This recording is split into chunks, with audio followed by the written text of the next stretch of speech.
Alors là, on est face à un exercice un petit peu long puisqu'on doit associer donc à chaque équation une solution parmi les nombres qui sont proposés. Très bien. Donc en fait, en réalité, ce qu'on va devoir faire, c'est tester chacune de ces égalités pour chacun des nombres qui est proposé. On va commencer par notre première équation ici. 2x plus 4 égale 7. On va d'abord tester si moins 2 est solution, le premier nombre qui nous est proposé. Donc, qu'est-ce qu'on peut dire? On obtient que 2x plus 4 est égal à 0 si x est égal à moins 2. Donc ça vaut 0 si x est égal à moins 2. Or, 0 n'est pas égal à 7. Donc, qu'est-ce qu'on peut dire? On peut dire que la valeur moins 2, si l'inconnu prend la valeur moins 2, l'égalité, elle n'est pas vérifiée. Donc, on peut tout simplement dire que moins 2 n'est pas solution de cette équation. Nous allons faire exactement la même chose avec la valeur suivante, avec la valeur 2 tiers. 2x plus 4 en remplaçant x par 2 tiers devient, et il ne nous reste plus qu'à faire les opérations donc sur les fractions. Donc 2 fois 2 tiers, 4 tiers. On met 4 sous forme de fraction dont le dénominateur est 3, donc 4 c'est 4 sur 1.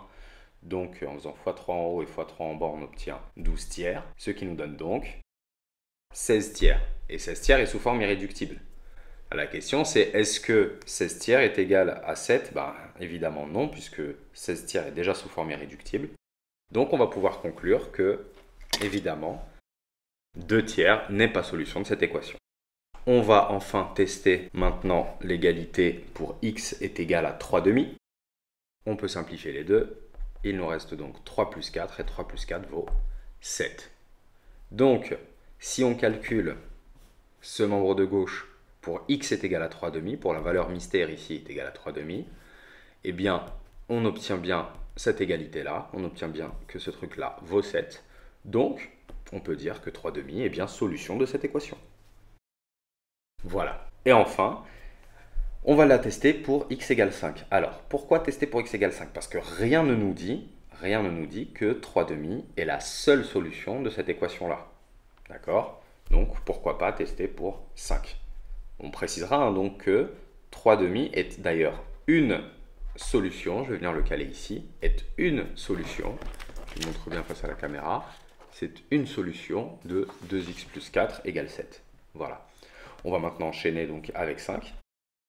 Donc on obtient 14, et comme 14 n'est pas égal à 7 évidemment, et bien la valeur de l'inconnu qui nous a été proposée ici, 5, et bien vu qu'elle ne vérifie pas l'égalité, parce que 14 n'est pas égal à 7, on n'a pas 2x plus 4 égale à 7 si jamais x est égal à 5, donc 5 n'est pas solution de l'équation 2x plus 4 est égal à 7. Très bien. Bon, maintenant, ça va être exactement la même chose pour les deux autres solutions, pour les deux autres équations, pardon. On va faire exactement la même chose, sauf que comme les deux autres équations ont un membre et un autre, enfin, ont leurs deux membres qui contiennent l'inconnu, eh bien, il va falloir calculer chacun des deux membres séparément pour pouvoir conclure s'il y a égalité ou non. Donc, après avoir calculé les deux membres, chacun des deux membres séparément, on obtient des résultats qui sont différents.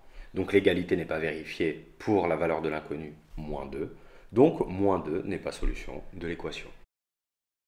On obtient d'une part 12 et d'autre part moins 29 tiers qui est sous forme de fraction irréductible. Puisque moins 29 tiers est sous forme irréductible, bien évidemment, on ne peut pas dire que c'est égal à 12. On est sûr que ce n'est pas égal à 12. Donc on peut dire que 2 tiers n'est pas solution de cette équation qu'on nous a donnée au départ. Donc finalement, en calculant les membres de part et d'autre, on n'obtient pas les mêmes résultats, donc on peut dire que la valeur qui a été proposée ici, 3 demi, n'est pas solution de l'équation. Et enfin, pour x égale à 5, enfin pour 5, donc, on obtient le même résultat à gauche et à droite, à savoir moins 1, donc pour avoir remplacé l'inconnu par la valeur 5. Donc on peut dire que 5 est solution de l'équation qui a été proposée. Voilà. Enfin, pour cette dernière équation qui est proposée, il va falloir tout simplement faire exactement ce qu'on a fait précédemment, c'est-à-dire vérifier si l'égalité est vraie pour une valeur qui a été donnée, en remplaçant l'inconnu par cette valeur qui est donnée. Si l'égalité est vraie, on peut conclure que cette valeur est solution de l'équation. Si l'égalité est fausse, eh bien on conclut le contraire, c'est que la valeur n'est pas solution. On commence donc par tester si moins 2 est solution de cette équation, donc il s'agit tout simplement de calculer chacun des membres pour x égale à moins 2, et on remarque que chacun des membres est égal à 2, donc, l'égalité est vérifiée pour x est égal à moins 2, donc on peut conclure que moins 2 est une solution de cette équation. Nous faisons maintenant de même pour x égale à 2 tiers. On va tester si 2 tiers est solution ou pas de cette équation. Donc je vous passe ici un blabla sur les étapes de calcul, mais en gros il faut bien maîtriser les opérations sur les fractions, hein, en particulier la multiplication ici et l'addition. Bon et bien qu'est-ce qu'on remarque? On obtient à gauche 14 tiers et à droite 10. Or 14 tiers n'est bien évidemment pas égal à 10, donc à partir de là on peut conclure sereinement que 2 tiers n'est pas solution de cette équation. Avant-dernière étape, on va tester si 3 demi maintenant est solution de cette équation. Donc on va tout simplement calculer chacun des membres. Encore une fois, hein, on se répète, pour x est égal à 3 demi, donc le membre de gauche et le membre de droite pour x égale à 3 demi. Qu'est-ce qu'on remarque? On obtient d'une part 11 demi, d'autre part 25 demi. On constate donc clairement que ces deux valeurs sont différentes.